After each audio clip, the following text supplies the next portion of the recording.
கர்த்தருக்குள்ள இருக்கணும். அப்போ கர்த்தருக்குள்ள இல்லாதவங்க எல்லாம் எதையாவது தேடலாமா? தேடினாலும் சிக்கல். ஒரு ராஜா இப்படி தான் பார்த்துடுங்க, தேசத்தில் தேவனுடைய ஆலயம் இருக்கிறது, தேவனுடைய மனுஷன் இருக்கிறான், ஆமீன், தீர்க்கதரிசி இருக்கிறாங்க. அவன் அதையெல்லாம் விட்டுட்டு அவன் பாருங்கள் அந்நிய தெய்வங்களை நாடி போனான். அதுவே அவனுக்கு சாவாக இருந்தது. அல்லேலூயா சொல்லுங்களேன். சகாயம் அடையும்படி இஸ்ரவேலின் பரிசுத்தரை நோக்காமல் யாரெல்லாம் ஆமீன் பாருங்கள் எகிப்தையும் ஆமீன் கிழக்கையும் மேற்கையும் பலவிதமான காரியங்களை நாடுகிறார்களோ அவர்களுக்கு ஐயோ. தேவனை அறிந்த நாம் அவரையே சார்ந்திருக்க வேண்டும். அப்போ பாருங்கள், இயேசுவை நம்புகிறவர்களாகிய நம்ம அவரோடு கூட சார்ந்திருக்கணும். அவரோடு உள்ள ஒரு ஃபெலோஷிப் ரொம்ப முக்கியம். பிரைஸ் காட், ஹல்லேலூயா. இப்பொழுது பாருங்கள், அவர்களை நிலைத்திருப்பதற்கு நம்ம என்ன செய்யணும்? முதலாவதாக சங்கீதங்களின் புஸ்தகம் 1வது சங்கீதம் அதனுடைய 2-3 வசனங்களை நாம் இப்பொழுது வாசிக்க இருக்கிறோம். சங்கீதங்களின் புஸ்தகம் 1வது சங்கீதம் அதனுடைய 2-3 கவனிங்கள். கர்த்தருடைய வேதத்திலே பிரியமா இருக்கணும். யாரெல்லாம் நிலைத்திருக்கணும்னு ஆசைப்படுறீங்க? கைகளை உயர்த்தி காணிங்க பார்ப்போம். இயேசுவில் நிலைத்திருந்தால் தான் ஃப்ரூட்ஸ் கொடுக்க முடியும். அது பூமிக்குரிய ஆசீர்வாதமானாலும் சரி, ஆவிக்குரிய ஆசீர்வாதமானாலும் சரி. அப்போது கர்த்தருடைய வேதத்தில் ரொம்ப பிரியமாக இருக்கணும். பைபிளை ரொம்ப நேசிக்கணும். நீங்கள் ஒருவேளை எங்கேயாவது தங்கி ஒர்க் பண்ணுறவங்களா இருக்கலாம், உங்கள் கூட கண்டிப்பாக நீங்கள் பைபிளை எடுத்து வைக்கணும். ஒரு காலத்துலலாம் இதில் கவனம் சொல்லணும். இப்போ வந்து மொபைல் எடுத்தியான்னு தான் கேட்குறாங்க. ஐயோ பிள்ளை மொபைலை வச்சுட்டு போயிட்டான், ஐயோ வீட்டுக்காரர் மொபைலை வச்சுட்டு போயிட்டாரு. பைபிள் எடுத்திருக்கான்னு டெஸ்ட் பண்ணுங்க. ஒரு அல்லேலூயா சொல்லுங்களேன். கைகளை அசைச்சு ஒரு அல்லேலூயா சொல்லுங்களேன். அன்பு சகோதரனே சகோதரியே, பரிசுத்த ஆவியானந்த காலவெளியிலே ஆமென் இந்த வார்த்தைகளை கேட்கிற ஒவ்வொரு இடத்துல விரும்புகிற காரியம், நீங்கள் கனி கொடுக்கிற ஒரு விருட்சமாய் வளரணும். அதுவும் நல்ல கனி கொடுக்கிறவங்களா இருக்கணும். ஆவியின் கனி கொடுக்கிறவங்களா இருக்கணும். 2 கனி இருக்குது, அதை லாஸ்ட் பார்க்க இருக்கிறோம். வேணாம், மாம்சத்தின் கனிகளும் இருக்குது. நீங்கள் ஆவியின் கனி கொடுக்கணும்னா ஆமீன். மொபைல்லாம் சில வேளையில் ரொம்ப கட்டாயம் ஒன்றும் இல்லை, மொபைலை கொண்டு தான் போகணும் அப்படிங்கிற சட்டம் ஒன்றும் கிடையாது. போலீஸ் எங்கேயாவது நிப்பாட்டி மொபைல் வச்சுருக்கிறியா அப்போ போ அப்படின்னு சொல்லி அப்படி ஒன்றும் விட மாட்டான். ஒருவேளை அந்த கிறிஸ்து காலத்தில் அப்படியெல்லாம் ரூல்ஸ் எதுவும் வரலாம். மற்றபடி வந்து பாருங்கள், மொபைல்லாம் ரொம்ப கண்டிப்பு கிடையாது. தம்பிங்கெல்லாம் சிலவங்க நினச்சிட்டே இருக்கிறது, படிக்கணும், சீக்கிரம் வேலையில் வரணும், முதல்ல ஒரு 2 லட்ச ரூபா போல் என்ன செய்யணும், மொபைல் வாங்கணும். இங்கே கடன் எடுத்து வெளிநாட்டுக்கு அனுப்பி விட்டுருப்பாங்க அம்மா, அது மறந்துடும். அளவிட்டா இங்கே வந்து லோன் எடுத்தோ நகைகளை வச்சோ எப்படியாவது அனுப்பி அதெல்லாம் மறந்துடும். அப்படிப்பட்ட கேஸுகளும் நமக்கு இருக்குது. என்ன செய்ய? இயேசு தான் வெளிச்சம் கொடுக்கணும். ஒரு அல்லேலூயா சொல்லுங்களேன். சத்தமாக ஒரு அல்லேலூயா சொல்லுங்களேன். கர்த்தர் நல்லவர். அப்போ கவனிங்கள், மொபைல் வந்து அது வந்து உன்னுடைய வாழ்வாதாரம் கிடையாது. சிலவங்க அதை வச்சு பிஸ்னஸ் பண்ணுவாங்க, அதை வச்சு ஒர்க் பண்ணுவாங்க, மேபி அது இருக்கலாம். ஆனால் பாருங்கள், பிள்ளைங்கள்லாம் அதனால் மொபைல் ரொம்ப முக்கியம், பைக்கு ரொம்ப முக்கியம், இதெல்லாம் வந்து அந்த இதில் முதல்ல டிகிரியை அரியர் இல்லாமல் நல்ல அழகாக ஆமாம் படித்து முடிங்க. ஸ்கூல் முடிக்கிறீங்களா, நல்ல மார்க்கோடு பாஸ் பண்ண ஆசைப்படு, அதில் பிரயாசப்படு. பிரைஸ் தி லார்ட், அல்லேலூயா சொல்லுங்களேன். கவனிங்கள், அப்போ அது மீதி எல்லாம் தானாக வரும்.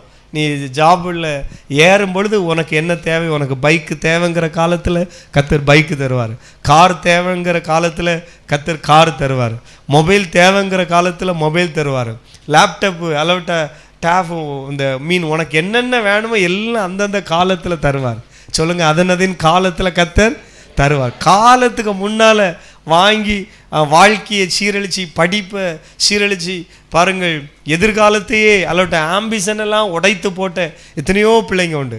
கடைசியில் சொல்லுவான், என் வாழ்க்கையில் இந்த மொபைல் மட்டும் வராமல் இருந்தால் நான் +2லே பாஸ் பண்ணியிருப்பேன், நான் காலேஜே ஜெயமாக முடிச்சிருப்பேன், இந்த பைக்கு மட்டும் நான் வாங்காமல் இருந்தோம்னா நல்லா. எத்தனை தம்பிங்க என்கிட்ட அழுது இருக்கிறாங்க தெரியுமா, ஃபீல் பண்ணியிருக்கிறாங்க தெரியுமா. அப்போ கவனிங்கள், ஆமேன் அன்பு தெய்வ பிள்ளைகளே. அப்போ நம்முடைய பிள்ளைங்க கவனிங்க, கர்த்தருடைய வேதத்திலே பிரியமாக இருக்க வேண்டும். சொல்லுங்க, வேதத்தில் என்ன செய்யணும்? பிரியமாக இருக்கணும். இரவும் பகலும் அப்படி வேதத்திலே தியானமாக இருக்கிற மனுஷன் பாக்கியவான். டே அண்ட் நைட்டு, இரவும் பகலும். சிலவங்கெல்லாம் காலையில் மட்டும்தான் பைபிள் படிப்பாங்க. இங்கே பாருங்கள் தங்கங்களே, காலையில் மட்டும்தான், காலையில் படித்தாச்சு அவ்வளோதான். அதான் காலையில் எவ்வளோ வந்த ஒரு அதிகாரம் அவ்வளோதான்.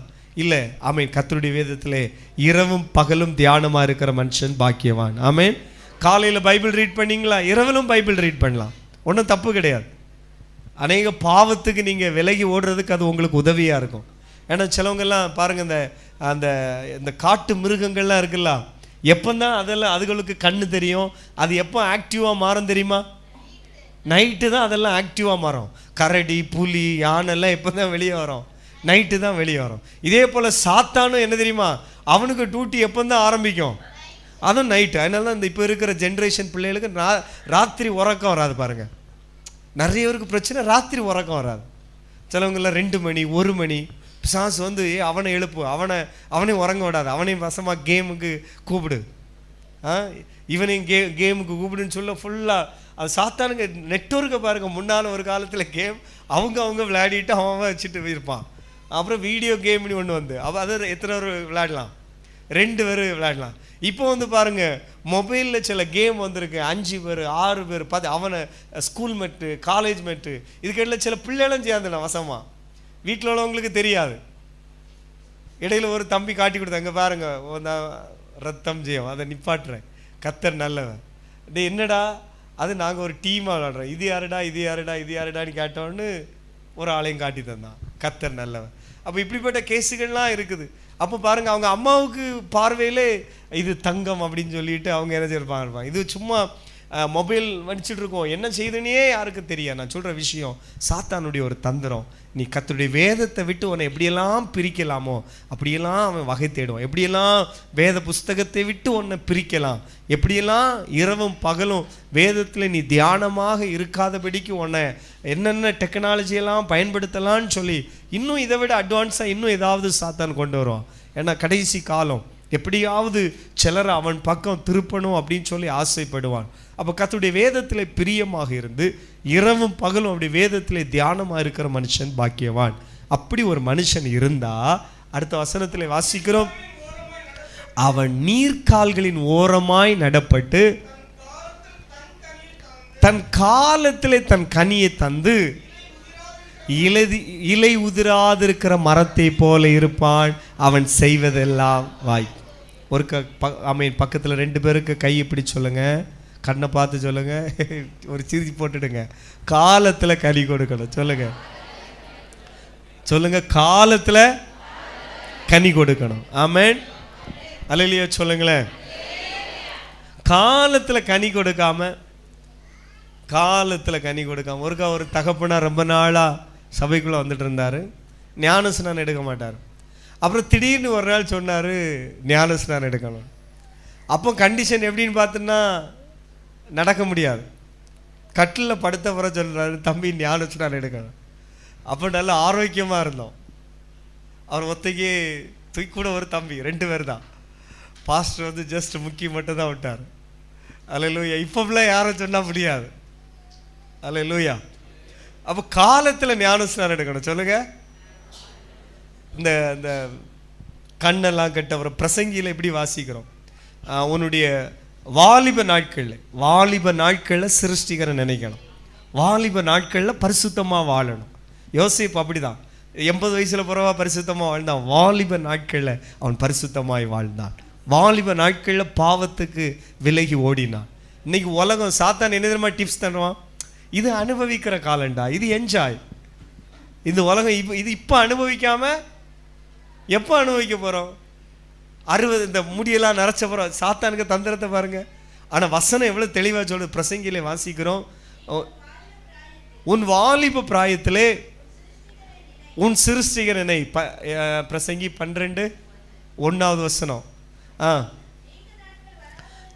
தீங்கு நாட்கள் வருகிறதற்கு முன்பும், அப்போ இந்த இனிப்பா வேண்டாம், புரியுதா? உனக்கு பிரியமான காரியெல்லாம் வேண்டாம், வேற இது வேண்டான்னு சொல்லுவோம். ஐயோ அது வேண்டாம், இது வேண்டாம், பாலா வேண்டாம், அவன் உனக்கு பிரியமானதெல்லாம் வேண்டாங்கிறது எப்போ தான் சொல்லுவோம்? ஒரு 70 வயசு 60, அது வேண்டாம் இது வேண்டாம். சில ஆட்கள் எல்லாம் வாரி கட்டுவாங்கல்ல, அந்த ஆட்களை மாட்டிடும். அது வேண்டாம் இது வேண்டாங்கிறவன் தப்பிச்சா. இந்த குண்டை இந்த ஒல்லி ஆகிறதுக்கு என்ன செய்யணும்னு ஒருத்தங்க டிப்ஸ் கேட்டாங்க. அப்போ நான் சொன்னேன், இந்த எதுக்கும் இப்படி தலையாட்டினீங்கன்னா போதும்னே. அவங்க அது ஒண்ண முடியாது தான் சொன்னாங்க. அப்போ தப்பிக்க முடியாதுன்னு. அல்லேலூயா. எது என்ன கேட்டாலும் என்ன சொல்லணும்? வேண்டான் வேண்டான் வேண்டான்னு சொல்லிட்டீங்கன்னாலே இதுக்கு வந்து ஒல்லி ஆகிறதுக்கு மருந்தெல்லாம் வாங்க வேண்டிய அவசியம் இல்லை. எது வேண்டாலும் வேண்டாம் வேண்டாண்டா போதும். இடையில ஒரு தம்பி வந்து நம்ம டிஸ்ட்ரிக்டில் எனக்கு சங்கடமான விஷயம், இந்த இளநீல் பக்கமாக இந்த யூடியூப்பை பார்த்துட்டு ஒல்லி ஆக்கிற வேண்டாம். அவர் ஸ்கூல் படிச்சிருக்காரு, அப்புறம் காலேஜ் போகணுமா, ஸ்லிம்மாக எல்லாரும் பார்க்கணுமா அவரை. பாவம், அந்த பெற்றோருக்கு கத்தர் ஆறுதலை கொடுப்பாராங்க. ஸ்லிம்மாக ஆசைப்பட்டு யூடியூப்பை பார்த்து பார்த்து அந்த ஃபுல்லாக வந்து சாப்பிடாமல் ஜூஸே குடிச்சிட்டே இருந்தானா. ஜூஸை குடித்து கடைசியில் இறந்து போனான். காலேஜ் ஓப்பன் ஆச்சு, இவன் போக முடியலை பாவம். இன்னொருத்தன் ஒய்ஃபு சண்டை போட்டு போயிட்டாப்லையா, உடனே உட்காந்து ஃபுல்லாக பீர் வாங்கி குடிச்சிட்டே இருந்தானா. நேற்று சும்மா நியூஸ் பேப்பரில் பார்க்கும்பொழுது உட்காந்து ஒரு 1000 பாட்டில் பீர் குடிச்சிருப்பானா, அதோடு செத்தான். சாகிறதுக்கு தான் பீரை வாங்கி குடிச்சிருப்பான் போல. சரி, எப்படியோ பாருங்க, நான் சொல்கிற விஷயம் குடியே என்ன செய்யும், கெடுக்கும். அதனால் அன்பு பிள்ளைங்க, ஆண்டவருக்கு பயந்து நீங்கள் வாழுங்க. நான் சொல்கிற விஷயம், அப்போ காலத்தில் கனி கொடுக்கணும். சொல்லுங்கள். அங்கே வாசிக்கிறோம், உன் வாலிப பிராயத்தில் உன் சிருஷ்டிகரை நினை, தீங்கு நாட்கள் வருகிறதற்கு முன்னும் எனக்கு பிரியமானவைகள் அல்ல என்று நீ சொல்லும் வருஷங்களுக்கு சேர்கிறதற்கு முன்னும். அடுத்தது வந்து பாருங்க, இன்னும் ஒரு ஸ்லாங்கில் சொல்லியாச்சுன்னா, உன் கால் முட்டு ஒன்னோடு ஒன்று ஒட்டுகிறதுக்கு முன்பும் நரைமயிர் வருகிறதற்கு முன்னால் எப்படின்னு சொல்லி நிறைய விஷயத்தை அவர் சொல்லுகிறதை பார்க்கிறோம். அப்போ வாலிப நாட்களில் ஆமென் பாருங்கள், சிருஷ்டிகரை நினைக்கணும். அல்லேலூயா. யாரெல்லாம் வாலிப நாட்களில் இயேசுவை நீங்கள் அறிந்தீங்களோ உங்களுக்காக கர்த்தரை ஸ்தோத்திரம் பண்ணுகிறேன். சத்தமா ஒரு அல்லேலூயா சொல்லுங்களேன். வாலிப நாட்களில் இன்னைக்கு சர்ச்சில் இருந்துட்டு உங்கள் வாழ்க்கையை இயேசுவுக்கு நீங்கள் ஒப்பு கொடுக்காமல் யாரெல்லாம் இருக்கிறீங்களோ நீங்கள் வந்து நாட்களை போக்கடித்து கொண்டிருக்கிறீர்கள், காலத்தை போக்கடித்து கொண்டு வேஸ்ட் பண்ணிட்டு இருக்கிறீங்க, டைமை வேஸ்ட் பண்ணிட்டு இருக்கிறீங்க. பக்கத்தில் இருக்க ஆள்கிட்ட சொல்லுங்க, ஆமீன், காலத்தில் கனி கொடுக்கணும். சொல்லுங்க, காலத்தில். இந்த ஐஸ்வர்யவான் எப்போ தெரியுமா ஆசைப்பட்டான்? நரகத்தில் போயிருந்தவர் ஐயோ ஐயோ கனி கொடுக்க ஆசைப்பட்டான். எப்போ? நரகத்தில் இருக்கச்சில பயங்கர ஐஸ்வர்யவான் ஆகும். அவன் வந்து ஒரே ஆசை, ஐயோ எனக்கு எப்படியாவது 5 சகோதரர்கள் இருக்காங்க, அவங்களுக்கு மரித்த பிறகு நரகம் இருக்கிறத எப்படியாவது என்ன செய்யணும், சொல்லணும், ப்ளீஸ் ப்ளீஸ் ப்ளீஸ். இல்லைங்க, இதுதான் கனி கொடுக்கிற காலம். அல்லேலூயா. உங்கள் உடன்பிறப்புகளுக்காக, உங்கள் கற்ப பிறப்புகளுக்காக, உங்களுடைய சொந்தங்களுக்காக என் பிரதர்ஸ் இயேசுவை அறியணும், ஆண்டவருக்கு பயப்படணும் அப்படின்னு சொல்லி விண்ணப்பம் பண்ணுகிறதுக்கு இதுதான் காலம். சொல்லுங்க, இதுதான் காலம். மனம் திரும்புகிறதுக்கு இதுதான் காலம். சிலவங்கெல்லாம் அந்த ஐசியூவில் அப்படி அந்த மரண தருவாயில் போராடி கொண்டிருக்கும் பொழுது, இயேசுவே எனக்கு நீர் வாழ்க்கை தருவீர் ஆண்டவரே, நான் வந்து உமக்காய் ஊழியம் செய்வேன். ஒரு விதத்தில் நமக்கு அது ஒரு இது, நம்ம இன்னைக்கு நல்லா இருக்கிறோம், அதனால் ஆண்ட வாலிப பிள்ளைங்க அல்லவிட்ட பெரியவங்க சிறியவங்க நல்லா இருக்கிற காலத்தில் கர்த்தருக்காக செயல்படணும். அல்லேலூயா. சத்தமாக ஒரு அல்லையே சொல்லுங்களேன். காலத்தில் கனி கொடுக்கணும். சொல்லுங்கம்மா. எப்போ? அதாவது இந்த சிலவங்கெல்லாம் இந்த ஒரு 70 வயசு வரை உயிரோடு இருப்பான். வாழ்நாள் எல்லாம் சூரியன் தலைக்கு மேலே இங்கேயும் அங்கேயும் போயிட்டு வரோம், இங்கே தான் போவோம், அங்கேருந்து இங்கே வராது, அப்படிதான். அதுக்கப்புறம் எப்போ ஒரு 60 வயசில் திடீர்னு வந்த அந்த ஒரு நாள் ராத்திரி திடீர்னு சாவு போடிய நேரம் இவனுக்கு வந்து எதை பார்க்குறக்கு ஆசைன்னா, ஐயோ நான் சூரியனை இதுவரை பார்க்கலையே. கண்ணை திறந்து பக்கத்தில் இருக்க ஆளு என்ன கண்டிஷனில் கண்ணை மூடி இருக்கா திறந்துருக்கா பாருங்க, கண்ணை பாருங்க என்ன கண்டிஷனில் இருக்கு. சூரியனை பார்த்துருக்கிறீங்களா கேளுங்க. ஒரு பழமொழி இப்படி சொல்லுவாங்க, எப்படி, கண் கெட்ட பிறகு சூரிய நமஸ்காரம் பண்ண ஆசைப்பட்டான். அப்போ 60 வயசு ஆகும்பொழுது சாயங்காலம் டிங் டிங்னி மணி அடிக்க, எதுக்கு, உன் வீட்டு காரியத்தை ஒழுங்குபடுத்தப்பான்னு சாவ போகிறான். அவனுக்கு டைம் முடிஞ்சு 60 இல்லை ஒரு 80 போட வேண்டாம். சிலவங்க பயந்துடக்கூடாங்க 60 வயசில் இருக்கிறவங்க.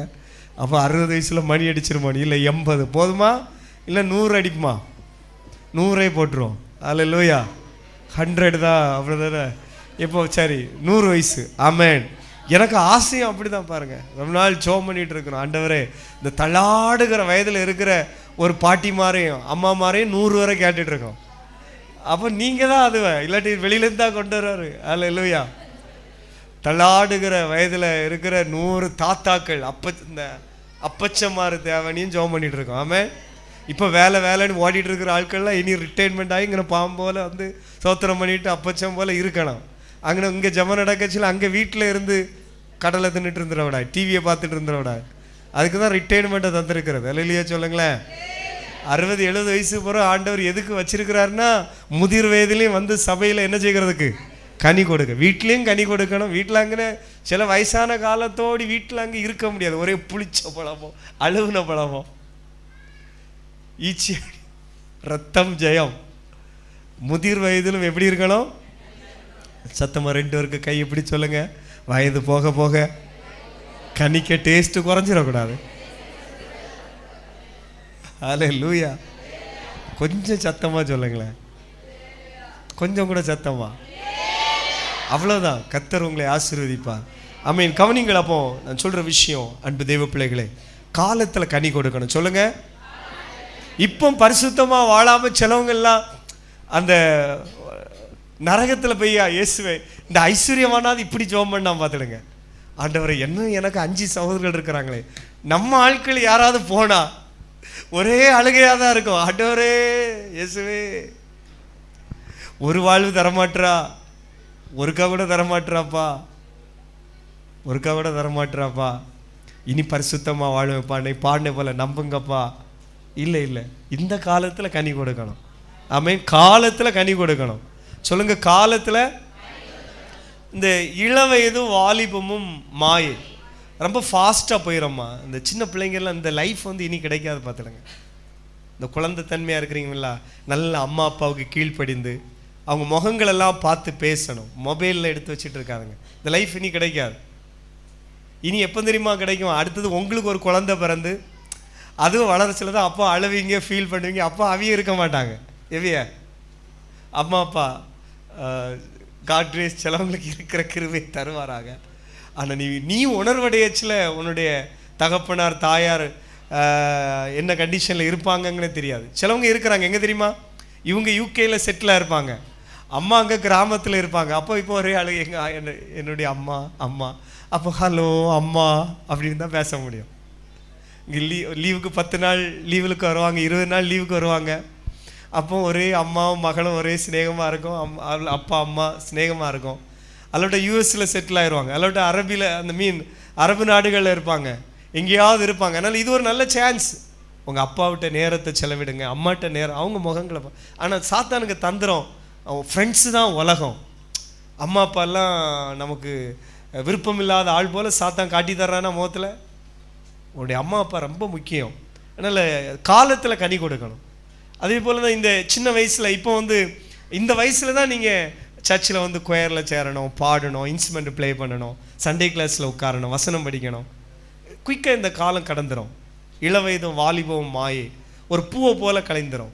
ரெண்டாவது பாருங்கள், அப்புறம் இந்த வாலிப நாட்களில் எவ்வளவுக்கு நீங்கள் அம்மா அப்பாவிட்ட ரொம்ப நெருக்கமாக இருக்க முடியுமோ, நல்ல ஒரு ஃப்ரெண்ட்ஸ். அதே போல் தான் தகப்பனார் தாய்மாரும் கவனிங்களேன். பிள்ளைங்க ஒரு குறிப்பிட்ட காலம்தான் இந்த ரொம்ப ஷார்ட்டாக போயிடும். ஒரு 10-15 வருடம் கொஞ்சம் கஷ்டம் பார்க்காம அவங்களுக்கு என்னெல்லாம் வேணுமோ சமைச்சு கொடுங்க. எல்லாம் சம்பாத்தியம் பண்ணி அங்கே வைக்கணும்னு இருக்கக்கூடாது. ஏதாவது அவங்களுக்கு பிரியமானதையும் அடிக்கடி வாங்கி கொடுங்க. சும்மா ஒரு நாள் பிள்ளைங்களை வெளியில் கூட்டிகிட்டு போகலாம். நம்ம ஆட்கள்லாம் சிலவங்க ஆஸ்பத்திரிக்கு தான் வண்டி யார் என்ன செய்கிறது கூப்பிட்டு போகிறது. நம்ம மாவட்டம் முழுவதும் கடற்கரையால் நிரம்பி இருக்கிறது. கடலுக்குள்ளே இறக்கிறாதுங்க. கடற்கரையில் போய் இதான் கடல் என்ன செய்யுங்க, காட்டி கொடுங்க, எக்ஸெட்ரா. நம்ம விஷயம் அதுக்குன்னு சில ஆட்கள் என்ன தெரியுமா, அவன் பாஸ்ட் இப்படி சொல்லியிருக்கிறார், வெள்ளிக்கிழமை காலையில் 9 மணிக்கு வில்லுகுரி பஸ்ஸில் சில கேஸ் ஏறும், நட்டு கலந்ததெல்லாம் சிலது ரத்தம் செய்யும். சர்ச்சில் ஜபம் நடக்கும், அதெல்லாம் அதை சொல்லலாம். சிலதெல்லாம் சில கனியெல்லாம் கையில் தொடக்கொள்ளாத கேஸ் எல்லாம் அப்படி தான் இருக்கும். நம்ம இங்கே ஜபம் நடக்கிற நேரம் தான் அவங்க எங்கேயாவது எழுப்புதலில் இருப்பாங்க. நான் அந்த பக்கம் போகல. ஆனால் கனி கொடுக்குற விருட்சங்களாக நீங்கள் இருக்கணும். கையை வைத்து ஒரு அல்லியை சொல்லுங்களேன். Price God. அல்லாவிட்டால் கணவன் மனைவி, சில இளம் தம்பதிகள் நான் அவங்கெல்லாம் ஃபேமிலியாக வெளியில் இருக்கணும்னு ஆசைப்படுவேன். அல்லேலூயா சொல்லுங்களேன். அல்லாவிட்டால் பாருங்கள், நீங்கள் எப்படியும் குடும்பத்தில் அதிக கவனம் செலுத்துங்க. காலத்தில் கனி கொடுக்கணும். சொல்லுங்கள் வாயை திறந்து. இதில் இன்னொரு சங்கடமான விஷயம் சொல்லட்டா, சிலவங்கெல்லாம் அந்த அப்பா அம்மாவுக்கெல்லாம் ஆண்டு வைப்பாங்க. நம்ம இடையில கூட ஒரு தம்பி பாசத்தில் தாத்தாவுக்கு ஆண்டுக்கு கூப்பிட்டு ப்ரேயர்லாம் பண்ணி என்ன செய்தான், நம்மளே அனுப்பிவிட்டான். நான் சொல்கிற விஷயம் அப்போ பாருங்கள், ஒரு ஒரு பாசம் இருக்குது. இப்போ இறந்த எப்போ தான் பாசம் வருது சொல்லுங்கள்? 1 வருஷம் ஆச்சு, 2 வருஷம் ஆச்சு, 3 வருஷம் ஆச்சு, இல்லைங்க. காலத்தில் கனி கொடு இருக்கும் பொழுது அப்படி தான். நீங்கள் தேனையே ஆட்டி கொடுங்க புளிக்கும்பாங்க சிலவங்க. அதை அவங்க பிறவிக்கணும். நீங்கள் துவாசை சட்டு கொடுத்தாலும் என்ன இப்படி இருக்கும்பாங்க. அதை காதில் வாங்கியே கூடாது. நம்ம ஆமீன் பாருங்கள், குற்றம் உள்ளவர்களாய் மாறிவிடக்கூடாது. நம்ம செய்ய வேண்டிய கடமையை செய்யணும். கர்த்தர் உங்களை ஆசீர்வதிப்பார். அதனால் காலத்தில் கனி கொடுக்கணும். சொல்லுங்கள். இறந்த பிறகு முதல் வருடம், 2வது வருடம். எனக்கு இந்த பேப்பர்லலாம் பார்க்கச்சில பார்த்தீங்க, சிலவங்க 50 வருஷம் வரை போட்டுகிட்டே இருக்கிறாங்க. ஏதோ மொத்த கான்டாக்ட் கொடுத்துருப்பாங்களா, இல்லை மறக்காமல் செய்வாங்களா, இல்லாட்டி அது ஏதோ ஆப் இருக்கும்னு நினைக்கிறேன். இந்த தினத்தந்தியில் பார்த்தீங்கன்னா ஒரு பேஜில் ஃபுல்லாக நினைவு அஞ்சலி. அது இது ஆப் இருக்குமா இருக்கும். மொத்தமாக எதுவும் கட்டிரு. எப்படி மறக்காமல் கொடுப்பாங்க? மறப்பாங்க. ஞாபகம் இருக்குன்னு சொல்கிறீங்களா? இல்லை, மௌனமாக இருந்தே போல இருக்கு. நீங்கள் இனியாவது பாருங்கள், அந்த பேப்பரில் ஒரு பேஜில் ஃபுல்லாக முதல் வருடம், 2வது வருடம், 3வது வருடம், சரி கொஞ்ச நாள் ஞாபகம் இருக்கும். அப்புறம் பார்த்தாச்சுன்னாக்கி சில 57 வருடம், 67 வருடம்லாம் போடுறது. அது ஏதோ பேக்கேஜாக தான் இருக்கும்னு நினைக்கிறேன். உண்மையிலேயே ஞாபகம் வச்சுருந்தாங்கன்னா சோத்திரம். என்கிட்ட கேட்டால் அதெல்லாம் இல்லைங்க, இருக்கச்சில காலத்தில் கனி கொடுங்க. நீங்களும் அப்படித்தான். வயசான அப்பா அம்மாமாரும் எந்த அளவுக்கு பிள்ளைகளுக்கு ஓத்திரம் இல்லாமல், சிலவங்கெல்லாம் பார்த்தீங்கன்னா பெண் பிள்ளைங்க நல்லா இருக்கணும், இவளை விடக்கூடாது. எவ்வளோ பார்த்தீங்களா? கொஞ்சம் சவுண்ட் இப்போ ஆமாம், பாதிக்கப்பட்டவங்க நிறைய இருக்கிறீங்க போல. பெண் பிள்ளை நல்லா இருக்கணும், இவளை சுவாலியை தீக்கணும். இப்படி நம்ம நினச்சோம்னால அடி அங்கேயாகலாம். இது தெரிய மாட்டேங்க பாருங்கள் நிறைய இருக்குது. சில அம்மாமாருக்கு அந்த வெளிச்சம் இருக்கும். என் பிள்ளை நல்லா இருக்கணும்னு, என் வீட்டுக்கு வாழ வந்த பிள்ளை நல்லா இருக்கணும்னு நான் 100% நினச்சா என் பிள்ளையும் 100% நல்லா இருக்கும். ஆமென். ஆண்டவருடைய சமூகத்தில் தாழ்மையாக சொல்கிறேன், இப்படிப்பட்ட நல்ல சிந்தையுடைய தாய்மார்க்காய் கர்த்தரை ஸ்தோத்திரம் பண்ணுகிறேன். அல்லேலூயா வரமாட்டேங்குது. ஸ்தோத்திரம். அல்லேலூயா. கர்த்தர் நல்லவர். கனி கொடுங்க. ஆமென். கர்த்தர் உங்களோடு கூட இருப்பார். அப்போ சொல்லுங்கள், காலத்தில் கனி கொடுக்கணும். இறந்த பிறகு ஐயோ அவங்களுக்கு அதை செய்யலையே இதை செய்யலையேன்னு ஃபீல் பண்ணுறக்கூடாது. அதனால் இந்த பர்த்டே எல்லாம் என்னைக்கு அப்படின்னு கேட்டு வாங்கிடுங்க. யாருக்கு பர்த்டே? தாத்தாவுக்கு பர்த்டே, பாட்டிக்கு பர்த்டே. Very good. உங்கள் அப்பா அம்மாவுக்கு மட்டும் பர்த்டே அப்படின்னு ஞாபகம் இருக்குல்ல. இன்றைக்கி அங்கே போனோம், அப்பாவுக்கு பர்த்டே. அதே போல் மாமாவுக்கு பர்த்டே என்னைக்கு, மாமிக்கு பர்த்டே என்னைக்குன்னு வசமாக கேட்டு வாங்கிடுங்க. அன்னைக்கு ஒரு களி கிண்டி இருக்க. களி இல்லையா, அது என்னது, பாயசம். அல்லேலூயா. இல்லை ஒரு பிரியாணி, அவியலுக்கே ஒரு இனிப்பு. அல்லேலூயா. பைபிள் அப்படி தான் சொல்லுது. நீங்கள் மேலே வைக்கச்சில் அது என்னது வச்சது போல இருக்கும். சோத்திரம். நன்மையை செய்யுங்கள், கர்த்தர் உங்களை ஆசீர்வதிப்பார். அல்லேலூயா. சத்தமாக அல்லேலூயா சொல்லுங்களேன். காலத்தில் கனி கொடுங்க. பக்கத்தில் 2 பேருக்கு கையை பிடி சொல்லுங்க, காலத்தில் கனி கொடுங்க. அல்லேலூயா. அல்லேலூயா. Praise God. அடுத்ததாக பாருங்கள், மரமானது, நல்ல மரம் கெட்ட கனியை ஒரு நாள் கொடுக்காது. லுக்கா 6:43. நேரம் போயிட்டு என்னால் வாசித்து போடுகிறேன். அவன் கனியினால் அவனை அறியலாம். பாருங்கள், ஒரு இந்த கலாத்தியர் 5வது அதிகாரம் 22வது வசனம், ஆவியின் கனி, 2வது மாம்சத்தின் கனி அங்கு தனித்தனியாக சொல்லப்படுற. கலாத்தியர் 5வது அதிகாரம் அதனுடைய 22. வாலிப பிள்ளைங்களாம் ப்ளீஸ் டிஸ்பிளே பாருங்கம்மா, இல்லை பைபிள் எடுத்து ஒருக்க எல்லாம் பாருங்கள். ஆவியின் கனியும் இந்த அன்பு, சந்தோஷம், சமாதானம், நீடிய பொறுமை, தயவு, நற்குணம், விசுவாசம், இச்சையடக்கம், இப்படிப்பட்டவைகளுக்கு விரோதமான பிரமாணம். அப்போ ஃப்ரூட்ஸ், ஆவியின் கனி. இதை உங்கள் வீட்டில் வாலிப பிள்ளைங்கள்லாம் உங்களுக்கு தனியாக ரூம் இருக்குன்னா அதை உங்கள் டோரில் இதை ஒன்று ஒட்டிடுங்க. அடிக்கடி இந்த சர்ச்சில் உங்களுக்குன்னே அதில் இருக்கும் பாருங்கள், ஆவியின் கனி பின்னால் இருக்குது. இது எதெல்லாம் இதில் அந்த ரேங்க்லாம் பார்ப்பீங்களா? மேக்ஸுக்கு எவ்வளோ, சயின்ஸுக்கு எவ்வளோ, தமிழுக்கு எவ்வளோ, இங்கிலீஷுக்கு எவ்வளோ, ஃபிசிக்ஸ் எவ்வளோன்னு பார்ப்பீங்களா? ஸோ இதே போல் இந்த ஆவியின் கனியில் என்கிட்ட எதெல்லாம் எவ்வளோ பெர்சன்டேஜ் வளர்ந்துட்டுருக்கு, எதெல்லாம் குறைந்து கொண்டிருக்குன்னு பார்க்கணும். 2வது அந்த மாம்சத்தின் கனியும் இருக்கிறது. இந்த புளிக்கிற கனி, அதோட கசக்கிற கனி, அது நம்மள்கிட்ட வந்துடக்கூடாது.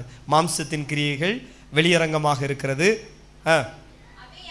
அவையாவன விபச்சாரம், வேசித்தனம், அசுத்தம், காம விகாரம், விக்கிரக ஆராதனை, பில்லிசூனியம், விரோதங்கள், வைராக்கியங்கள், கோபங்கள், சண்டைகள், பிரிவினைகள், மார்க்க பேதங்கள், பொறாமைகள்.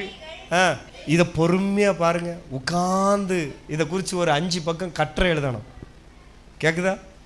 இந்த ஆவியின் கனிகளையும் மாம்சத்தின் இந்த கிரியைகளையும் குறித்து பிள்ளைங்கெல்லாம் உட்கார்ந்து நீங்கள் நோட்ஸ் எடுத்து வச்சுருக்கணும். திடீர்னு யாரையாவது யூத் மீட்டிங்கில் தம்பி பிரசங்கம் பண்ணுன்னு சொல்லுவேன், சரியா? சொல்லலைன்னு சொல்ல பாருங்கள். இப்படிப்பட்ட குணமுடைய மனுஷன் தேவனுடைய ராஜ்யத்தை சுதந்திரிப்பதில்லை. அல்லேலூயா. அப்போ கனி கொடுக்கிறவர்களாக நாம் மாற வேண்டும். ஆண்டவர் அப்படிப்பட்ட கிருபைகளை தருவாராக. நம்ம கனி கொடுக்கிறதுக்காகவே கர்த்தர் சிலரை உருவாக்கி வைத்திருக்கிறார். நம்ம பாக்கியவான்களாய் பாக்கியவதியாய் மாறணுங்கிறதுக்காகவே கர்த்தர் சிலரை வச்சிருக்கிறார். நீங்கள் லூக்கா 6 பார்ப்பீங்கன்னா பார்த்தோம், என் நாமத்து நிமித்தம் நீங்கள் நிறையவரால் பகைக்கப்படுவீர்கள், நிந்தையான வார்த்தைகளால் பேசுவார்கள், அப்பொழுது நீங்கள் யாராக இருப்பீங்க? பாக்கியவான்கள். அப்போ நம்ம பாக்கியவான்களாய் மாறுகிறதற்காக கர்த்தர் நிறையவரை ஏற்படுத்தி வைக்கிறார். ஏசாயா 32:15 கடைசியாக எசேக்கியேல் 45:12. ஏன்னா கனி கொடுக்கணும்னா நமக்குள்ள தேவை என்னன்னா, பாருங்கள், ஒரு நதி தேவை, ஒரு அபிஷேகம் தேவை. அல்லேலூயா. பவுல் நட்டார், அப்பல்லோ நீர் பாய்ச்சினார், ஆனால் விளைய செய்கிறது கர்த்தர். அதுக்கு தான் ஜெபம் நல்ல அவசியம். நல்ல ப்ரேயர் பண்ணணும். ஆண்டவரே என்னில் கனிகள் வெளிப்படணும், என்னிலே கனிகள் வெளிப்படணும். Price God. கனி வேணும், நான் என் வீட்டுக்கு ஆசீர்வாதமாக மாறணும், சபைக்கு ஆசீர்வாதமாக மாறணும்னு சொல்லி ஜெபம் பண்ணுங்க. ஆமேன். என்னோடு கூட இருங்க, என்னை ஆசீர்வதிங்க. அங்கே ஏசாயா தீர்க்கதரிசன புஸ்தகத்தில் வாசிக்கிறோம், உன்னதத்திலிருந்து பாருங்கள் ஊற்றப்படும் மட்டும் அப்படி இருக்கும். அப்போ உன்னதத்திலிருந்து அந்த ஆவி வரும் பொழுது வனாந்தரம் செழிப்பாய் மாறும். எசேக்கியேல் 47 பரிசுத்த ஆவியானவருடைய அந்த நதியை குறித்து சொல்லப்பட்டிருக்கிறது.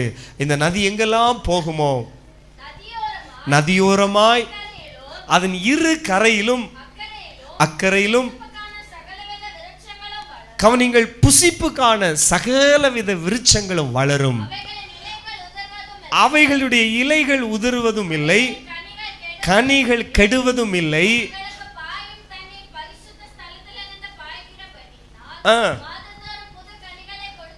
ஆமென். மாதந்தோறும் புது கனிகளை கொடுத்து கொண்டே இருக்கும். அல்லேலூயா சொல்லுங்களேன்.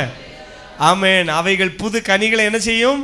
கொடுத்து கொண்டே இருக்கிறோம். அவைகளின் கனிகள் புசிப்புக்கும் அவைகளின் இலைகள் அவிழ்த்துக்கிறதுக்கும் மாணவைகள் என்று சொல்லி பார்க்கிறோம். அதாவது வேதத்தில் நான் வாசிக்கும் பொழுது சில கனிகள் பாருங்க, வாயில் வைக்க முடியாதுன்னு சொன்னோம்ல, சிலெல்லாம் புசிக்கவே முடியாதுன்னு சொன்னோம்ல. ஆனால் இந்த கனி அப்படி அல்ல. அது பாருங்கள், அது புசிப்புக்கும், ரெண்டாவது அது மாதந்தோறும் புதிய புதிய கனிகளை என்ன செய்து கொண்டே இருக்கும்? கொடுத்து கொண்டே இருக்கும். கனி கொடுக்கிற ஒரு விருட்சமாய் நீ இருக்க வேண்டும். ஆமென். நீரோடை அருகில் இருக்கிற கனிதரும் விருட்சங்களை, அதனுடைய இக்கரையிலும் அக்கறையிலும், இது பரிசுத்த ஆவியானுடைய நதி, தேவனுடைய ஆலயத்திலிருந்து புறப்பட்டு வருகிற அந்த நதியில் யாரெல்லாம் வேர் போட்டிருக்கிறாங்களோ, அப்போ நீ நல்ல கனி கொடுக்கணும். எப்படியாவது பரிசுத்த ஆவியினாலே நிரப்பப்படணும். அபிஷேகம் எனக்கு வேணும், ஆவியானவனால் நான் நிரப்பப்படணும். தினமும் கொஞ்ச நேரமாவது டங்கில் பேசணும், கொஞ்ச நேரமாவது முழங்காலில் நின்று வீடுகளில் அந்நிய பாஷைகளை பேசி நீங்கள் ஜெபம் பண்ணணும், வேதத்தை வாசிக்கணும். ஆமென். பாருங்கள், கிறிஸ்துவில் நிலைத்திருக்கணும். இந்த தனி ஜெபம், குடும்ப ஜெபம், சபை கூடி வருகிறது, இதெல்லாம் எதை குறிக்குன்னா கிறிஸ்துவோடு உள்ள ஐக்கியம், ஃபெலோஷிப். ஆமென். பாருங்கள், நம்ம சர்ச்சில் வர்றதுல ஒரு 10 பேர் இப்படி இந்த மாதிரி இருந்தால் போதும். பாருங்கள், 10 பேருக்கு கையை பிடிச்சி பிரைஸ் தி லார்ட், நல்லா இருக்கிறீங்களா அப்படின்னு கேட்டு ஒரு 10 பேருக்கு கை கொடுக்குற பேர் இருந்தால் போதும், சபை அடுத்த லெவலில் வளரும். ஆமென். ஆனால் சிலவங்க என்னன்னா பிரைஸ் தி லார்ட் நல்லா இருக்கிறீங்களான்னு கேட்டு அப்புறம் எப்படின்னு சொல்லி கதையை கேட்பாங்களா. இந்த பக்கம் மருமகள்கிட்ட கதை கேட்பாங்க, அடுத்த பக்கம் மாமியார்கிட்ட கேட்டியா அவன் மருமக இப்படி சொன்னா, கேட்டியா அவன் தங்கச்சி இப்படி சொன்னா. அந்த கேஸ் எல்லாம் நேற்றுக்கு ஒரு சர்ச்சில், உங்களை பார்த்துல நேற்றுக்கு ஒரு சர்ச்சில் ஃபாஸ்டிங் பண்ண சொன்னேன், உங்களுக்கு சீக்கிரம் சமயமாம் ரதத்தில் நான் சொர்க்க யாத்திரை பாடுங்க. அப்போ கையை தட்டி வரமாட்டேங்குது. அப்போ பிரசங்கம் புரிஞ்சிருக்கு, அது போதும். அல்லேலூயா. சத்தமாக ஒரு அல்லையா சொல்லுங்களேன், இன்னும் சத்தமாக சொல்லுங்களேன். சில ஆட்கள் அங்கே கேட்டு அங்கே சொல்கிறது அங்கே கேட்டு இதே ஒரு ஊழியமாக கொண்டு திரிகிற ஆட்கள் இருக்காங்க. பிரைஸ் எல்லாம் நல்லா இருக்கிறீங்களா, அவ்வளோதான், குட், கர்த்தர் உங்களை ஆசீர்வதிப்பாராக.